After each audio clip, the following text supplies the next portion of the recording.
ಇವತ್ತು ಡೇಟ್ ಇದೆ ಅಲ್ಲ, ಒಂದು ನಿಮಿಷ. ಇವತ್ತು ಡೇಟ್ ಇದೆ ಅಲ್ಲ 17 ಭಾನುವಾರದ ಎಪಿಸೋಡ್ ಆಗಿರುತ್ತೆ. ಎಪಿಸೋಡ್ ಸ್ಟಾರ್ಟಿಂಗಲ್ಲಿ ವಿದ್ಯಾಗೆ ಚಂಪಾ ಫೋನ್ ಮಾಡಿದ.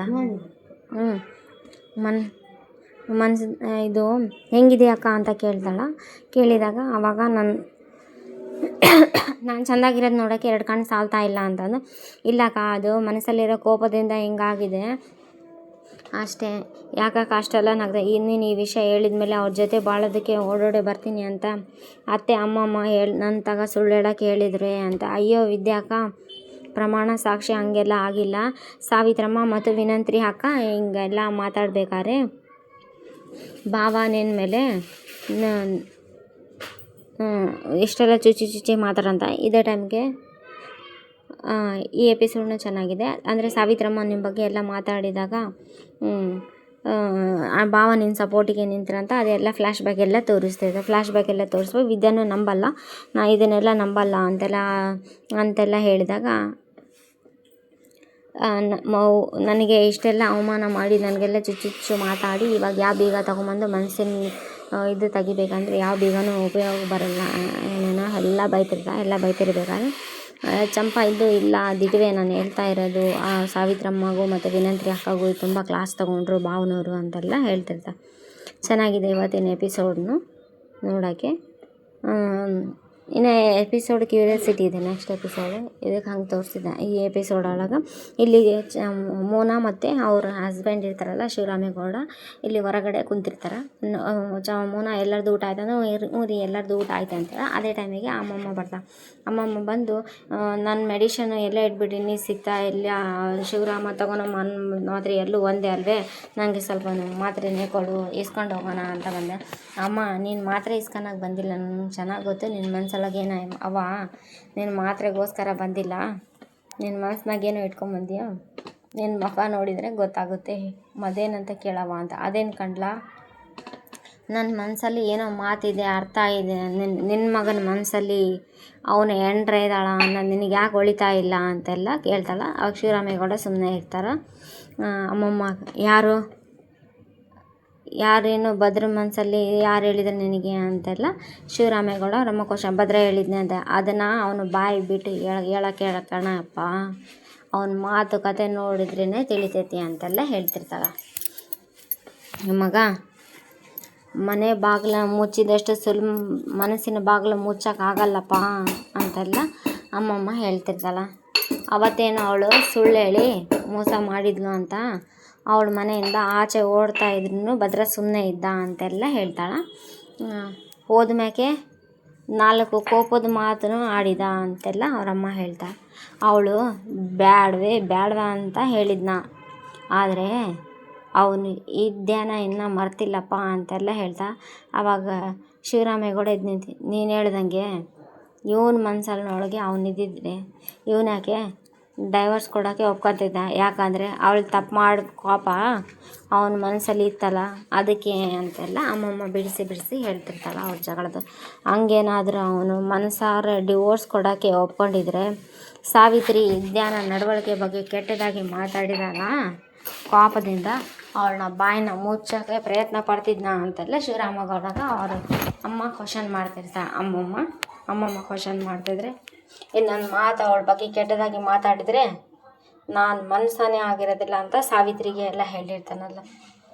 ಅಮ್ಮಮ್ಮಗಳು ಮಾಡಿ ನನ್ನ ಮೇಲೆ ಅತ್ಯಾಚಾರದ ಮಸಲತ್ತು ಒಪ್ಪಿಸ್ತಾ ಈ ಮನೆಯವ್ರು ಯಾರು ನನ್ನನ್ನು ನಂಬಿಲ್ಲ.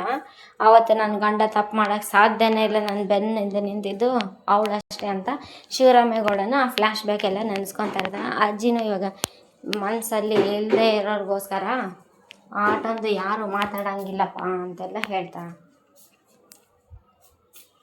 ಬಾಯಿ ಮಾತಿಂದ ಬಿಡೋಕ್ಕೆ ಸಿದ್ಧವಿದ್ದರು ಮನಸ್ಸಿಂದ ಬಿಡೋಕ್ಕೆ ಸಿದ್ಧವಾಗಿಲ್ಲ ಅಂತೆಲ್ಲ ಹೇಳ್ತಿರ್ತಾನೆ. ಯಾವಾಗ ಎಲ್ಲರ ಪರವಾಗಿ ನಿಂತುಬಿಟ್ಟು ನನಗೆ ಆವಾಗಲೇ ನನಗೆ ಗೊತ್ತಾಯಿತು ಇನ್ನೂ ಅವನು ದೂರ ಮಾಡ್ಕೊಂಡಿಲ್ಲ ಅಂತ ಅಮ್ಮಮ್ಮ ಹೇಳ್ತಿರ್ತಾನೆ.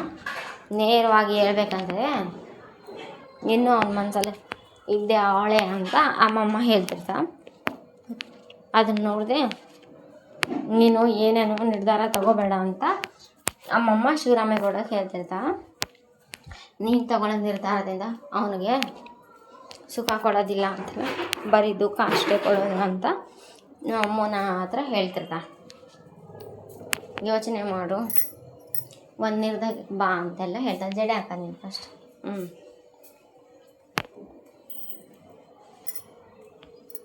ಮತ್ತೆ ಮಾತ್ರೆ, ನನ್ನ ಕಾಯಿಲೆಗೆ ಈ ಮಾತ್ರೆ ಹೆಂಗೆ ಮುಖ್ಯನೋ ನಿನ್ನ ಮಗನ ನೋವಿಗೆ ನಿನ್ನ ತೀರ್ಮಾನ ಔಷಧಿ ಕಂಡ್ಲ ಅಂತ ಶಿವರಾಮೇಗೌಡಗ ಹೇಳಿ ಹೋಗ್ಬಿಡ್ತಾಳೆ. ಶಿವರಾಮೇಗೌಡಗೆ ಹೇಳಿ ಹೋದಾಗ ಈ ಕಡೆ ಶಿವರಾಮೇಗೌಡ ಭದ್ರಾ ಇದ್ದಾನಲ್ಲ, ಮನೆಯಲ್ಲಿ ರೆಡಿ ಆಗ್ತಾ ಇರ್ತಾನೆ ಕೋರ್ಟಿಗೆ ಹೋಗ. ಅವರಪ್ಪ ಬಂದು ಸ್ವಲ್ಪ ನೋಡಪ್ಪ, ಆಲೋಚನೆ ಮಾಡು, ನನ್ನ ಮಾತು ನನ್ನ ಮರ್ಯಾದೆಗಿಂತ ನಿನ್ನ ಮನಸ್ಸಿನ ಮಾತು ಕೇಳು ನೀನು ಅಂತೆಲ್ಲ ಹೇಳಿ ಹತ್ತು ಹೋಗ್ಬಿಡ್ತಾನೆ. ಇಲ್ಲಿದ್ದ ಅಮ್ಮಮ್ಮ ಡೈನಿಂಗ್ ಟೇಬಲ್ ಮೇಲೆ ಕುಂತು ಅಳ್ತಿರ್ತಾಳೆ. ಡೈನಿಂಗ್ ಟೇಬಲ್ ಮೇಲೆ ಕುಂತು ಅಳ್ತಿರ್ಬೇಕಾದ್ರೆ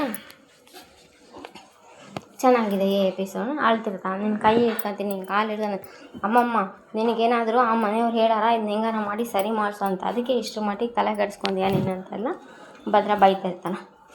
ಇಲ್ಲಿ ಇವರು ಬಗ್ಗೆ ಸ್ವಲ್ಪನೂ ಇಷ್ಟ ಇರಲ್ಲ ಸಾವಿತ್ರಿಗೂ ಮತ್ತು ಸಾವಿತ್ರಿ ಮಗಳಿಗೂ ಇದೆಲ್ಲ. ಅದು ಎದಕ್ಕೆ ಆಳ್ತಿದ್ಯಾ ನೀನು ಅಂತ ಶಿವರಾಮೇಗೌಡನು ಬೈತಾನೆ. ನಿನ್ನ ಮಗ ಸಂಬಂಧನೇ ಕಳ್ಕೊಂಡು ಹೋಗ್ತಾನಲ್ಲ, ನಿನ್ನ ಕಾಲು ಬೇಕಾದ್ರೆ ಹಿಡ್ಕೊಂಡು ತಿನ್ಕೊಂಡ್ಲ, ನಿನ್ನ ಕೈ ಬೇಕಾದ್ರೆ ಹಿಡ್ಕೊಂಡು ತಿನ್ಕೊಂಡ್ಲ, ಸಂಬಂಧ ಮುಟ್ಕೋಬೇಡ ಅಂತೆಲ್ಲ ಹೇಳ್ತಾನೆ. ಬಂಗಾರದಂಥ ಬದುಕಿಗೆ ನೀನೇ ಬೆಂಕಿ ಹಚ್ಕೋಬೇಡ ಕಾಣು ಅಂತ ಅಮ್ಮಮ್ಮ ರಿಕ್ವೆಸ್ಟ್ ಮಾಡ್ಕೊತಾಳ. ಬೇಕಾದ್ರೆ ನಾನು ಕಾಲು ಹಿಡ್ಕೊತೀನಿ ಅಂತಂದು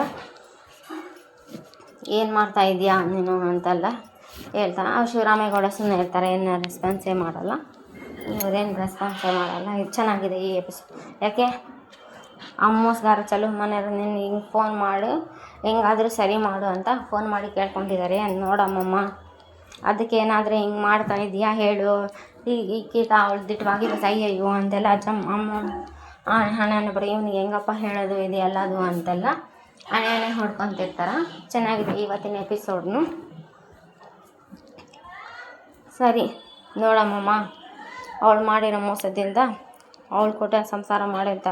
ಆವಾಗ ಸರಿ ನಾನು ಮೈಸೂರಿಗೆ ಹೋಗ್ತೀನಿ, ಸರಿ ನಾನು ಹೋಗ್ತೀನಿ, ನಾನು ನಿರ್ಧಾರ ಮಾಡಾಗಿದ್ದೀನಿ ಅಂತೆಲ್ಲ ಹೇಳ್ತಾನೆ. ಇದೇ ಟೈಮಿಗೆ ಅಣ್ಣ ಭದ್ರಾ ಒಬ್ಬತ್ತನ್ನೇ ಕಳಿಸೋದು ಬೇಡ, ನಾನು ಈಶ್ವರತ್ತಿಗೆ ಹೋಗ್ತೀನಿ ಅಂತ ಸಾವಿತ್ರಿ ಹೇಳ್ತಲ್ಲ.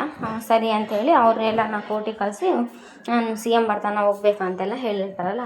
ಅಲ್ಲಿ ಇದೇ ಟೈಮಿಗೆ ಕೋರ್ಟ್ ಹತ್ರ ಬರ್ತಾನೆ. ಲಾಯರ್ ಅವ್ರು ಬಂದಿದ್ದಾರೆ. ನಮ್ಮ ಕಣ್ಣಿಗೆ ಇದುವರೆಗೆ ಕಾಣಿಸಿಲ್ಲ, ಬಂದಿಲ್ಲ, ಮೇಬಿ ಬರ್ಬೋದು. ಹಾಗಾದರೆ ಸರಿ ಬರ್ತಾರೆ ಬಿಡ್ರಿ, ಬಂದಿಲ್ಲ ಅಂದರೆ CPC 906 ಏನೇನು ಸೆಕ್ಷನ್ಸ್ ಎಲ್ಲ ಹೇಳ್ತಾರೆ ಸಾರಿ. ಅದರಿಂದ ಅವ್ರು ಬೇಡ ಇವತ್ತು ಎಷ್ಟೊತ್ತನ ಆಗಲಿ ಅವ್ರ ಸಂಬಂಧ ಎಲ್ಲ ಕಳ್ಕೊಂಡು ಹೋಗ್ತಾ ಇರಬೇಕು, ಹಂಗೆ ಮಾಡಿ ಲಾಯರ್ ಸಾಹೇಬ್ರೆ ಅಂತ ರಿಕ್ವೆಸ್ಟ್ ಮಾಡಿ ಕೈ ಮುಖತ್ತೆ ಸಲ. ಅದು ನಾನು ನೋಡ್ಕೊತೀನಿ ಬಿಡಿ ಮೇಡಮ್ ಅಂತ ಅಡ್ವೊಕೇಟ್. ಇದೇ ಟೈಮಿಗೆ ವಿದ್ಯಾ ಅವರಮ್ಮನೂ ಆಟೋನಲ್ಲಿ ಬರ್ತಾರೆ. ವಿದ್ಯಾ ಅವರಮ್ಮ ಆಟೋನಲ್ಲಿ ಬಂದಾಗ ಅವ್ರು ವಿದ್ಯಾ ಕಡೆ ಲಾಯರ್ ಕೇಳ್ತಾನೆ, ಮೇಡಮ್ ನಾವು ಬಂದಿದ್ದು ಲೇಟ್ ಇದೆ. ಲೇಟ್ ಇಲ್ಲ, ಸರಿ ಆ ಟೈಮಿಗೆ ಬಂದಿದ್ದೀರಿ ನೀವು ಅಂತ. ನಿಮ್ಮ ಡಿಸಿಷನ್ ಏನಾದರೂ ಚೇಂಜ್ ಇದೆ, ನಿಮ್ಮೆಲ್ಲ ಯಾವ ಬದಲಾವಣೆ ಇಲ್ಲ ಮೇಡಮ್ ಅಂತ. ಸರಿ ನಡಿ, ಕೋರ್ಟಿಗೆ ಟೈಮ್ ಆಗ್ತದೆ, ನೆಕ್ಸ್ಟ್ ನಿಮ್ಮದೇ ಇರೋದು ಅಂತೆಲ್ಲ ನಡಿ ಹೋಗೋಣ. ನೆಕ್ಸ್ಟ್ ನಿಮ್ಮ ಕೇಸ್ ಇರೋದು. ಅವಾಗ ಎಲ್ಲರೂ ಒಳಗಡೆ ಹೋದಾಗ ಅವಾಗ ಜಡ್ಜ್ ಸಾಹೇಬ್ರು ಕೇಳ್ತಾರೆ. ಜಡ್ಜ್ ಸಾಹೇಬರು ನೀವೇ ಏನ್ರಿ ಭದ್ರೇಗೌಡ ಅಂತಂದು ಕೇಳ್ತಾರೆ. ಹೌದು ಸ್ವಾಮಿ ನಾನೇ ಅಂತೆಲ್ಲ ಹೇಳಿ. ನೀನೇನಮ್ಮ ವಿದ್ಯೆ? ಹೌದು ಸ್ವಾಮಿ ಅಂತೆಲ್ಲ ಹೇಳಿ. ಈ ಪ್ರಕರಣದಲ್ಲಿ ವಿಚ್ಛೇದನ ಅರ್ಜಿ ಹಾಕಿದೆ ಯಾರು ಅಂತಂದರೆ ನಮ್ಮ ಕ್ಲೈಂಟ್ ಅಂತ ಅಡ್ವೊಕೇಟ್ ಮಾತಾಡ್ತಾರೆ. ಆದರೆ ಅವರು ಅದು ಅಪೋಸ್ ಮಾಡ್ತಾ ಇದ್ದಾರೆ ಅಂತ ಆ ಭದ್ರಾ ಕಡೆ ಲಾಯರ್ ಹೇಳ್ತಾರೆ. ಹೌದಾ ಅಂತೆಲ್ಲ ಏನ್ರಿ ನಿಮಗೆ ಹೆಂಡತಿ ಜೊತೆ ಭಾಳ ಇಷ್ಟ ಇಲ್ವೇನೋ ಅಂತ ಕೇಳ್ತಾರೆ. ಆಗ ಸುಮ್ಮನೆ ಇರ್ತಾರೆ. ಅಥವಾ ಬೇರೆ ಯಾರ್ದಾರ ಒತ್ತಡ ಇಲ್ಲ ಸ್ವತಃ ನಾನೇ ಹಾಕಿದ್ದೀನಿ ಅಂತೆಲ್ಲ ಇಷ್ಟ ನನಗೆ ಇವ್ರ ಜೊತೆ ಭಾಳ ಇಷ್ಟ ಇದ್ದ ಡಿವೋರ್ಸ್ ಕೇಳ್ತಾ ಇದ್ದೀನಿ ಅಂತೆಲ್ಲ ಹೇಳ್ಬಿಡ್ತಾರೆ. ಆವಾಗ ಈಶ್ವರಿ ಮಾತ್ರ ಏನೂ ಮಾತಾಡಲ್ಲ. ಈ ಎಪಿಸೋಡ್ ಯಾಕೆ ಈಶ್ವರಿ ಏನೂ ಮಾತಾಡೋಲ್ಲ. ಮದುವೆ ಆಗಿ ಎಷ್ಟು ದಿವಸ ಆಗಿದೆ? 1.5 ವರ್ಷ ಆಗಿದ್ದೆ ಸ್ವಾಮಿ ಅಂತ. ಜಡ್ಜ್ ಸಾಹೇಬ್ರು ನಕ್ಕು ಬಿಡ್ತಾರೆ. ಅಲ್ಲ ರೀ, ಮದುವೆ 1 ವರ್ಷ ಆಗಿದೆ, ಸಂಬಂಧಗಳಿಂದ ಈಗ ಚಾಲು ಆಗ್ತಾಯಿದೆ ಅಂತೆಲ್ಲ ಹೇಳ್ತಾರೆ. ಅಷ್ಟರಲ್ಲೇ ನೀವು ವಿಚ್ಛೇದನಕ್ಕೆ ರೆಡಿ ಆಗ್ತಾಯಿದ್ದೀರಿ ಅಂದರೆ ಅದ್ರ ಹಿಂದೆ ಇರೋ ಕಾರಣ ಭಾಳ ಗಂಭೀರವಾಗಿರಬೇಕಲ್ಲ ಅಂತ ಎಲ್ಲ ಕೇಳ್ತಾರೆ. ಆ ಕಾರಣ ಏನು ಅನ್ನೋದು ಕೋರ್ಟ್ಗೆ ವಿವರವಾಗಿ ಹೇಳಬೇಕು ನೀವು ಅಂತೆಲ್ಲ ಹೇಳ್ತಾರೆ. ಆವಾಗ ಇವಳು ನಾನು ಪ್ರೆಗ್ನೆಂಟ್ ಇದ್ದೀನಿ ಅಂತ ಸುಳ್ಳು ಹೇಳಂದರೆ ಇವಳು ಬಸ್ಸಿರಿದ್ದೀನಿ ಅಂತ ಸುಳ್ಳು ಹೇಳಿರ್ತಾರೆ. ಆವಾಗ ಹೇಳ್ತಾರೆ ನೆಕ್ಸ್ಟ್ ಎಪಿಸೋಡಲ್ಲಿ, ನಾನು ಬಸರಿ ಅಂತ ಸುಳ್ಳು ನನ್ನ ಮನಸ್ಸಲ್ಲಿ ಆಸೆ ಕನಸುಗಳಲ್ಲಿ ಹುಟ್ಟಾಗ ಮೋಸ ಮಾಡಿದ್ದು, ನಮ್ಮ ನಂಬಿಕೆಗೆ ದ್ರೋಹ ಮಾಡಿದ ಮಹಾಸ್ವಾಮಿ. ಹೌದು, ಪರಿಸ್ಥಿತಿ ಒತ್ತಡಕ್ಕೆ ಸಿಕ್ಕೊಂಡು ಸುಳ್ಳು ಹೇಳೋ ಪರಿಸ್ಥಿತಿ ಸ್ವಾಮೀಜಿ. ಅದಕ್ಕೋಸ್ಕರ ನಾನು ಕ್ಷಮೆನೂ ಕೇಳಿದೆ. ನಾನೀಗ ದಿಟ್ಟವಾಗ್ಲೂ ಗರ್ಭಿಣಿನೇ ಮಹಾಸ್ವಾಮಿಗಳೇ ಅಂತೆಲ್ಲ. ಹುಟ್ಟೋ ಮಗುಗೆ ಅಪ್ಪ ಬೇಕಲ್ವಾ ಸ್ವಾಮಿ ಅಂತೆಲ್ಲ. ನನ್ನ ಮಗುಗೋಸ್ಕರ ಆದರೂ ಬಾಳ್ತೀನಿ ಅಂತ ನೆಕ್ಸ್ಟ್ ಎಪಿಸೋಡ್ ಹೇಳಿದೆ.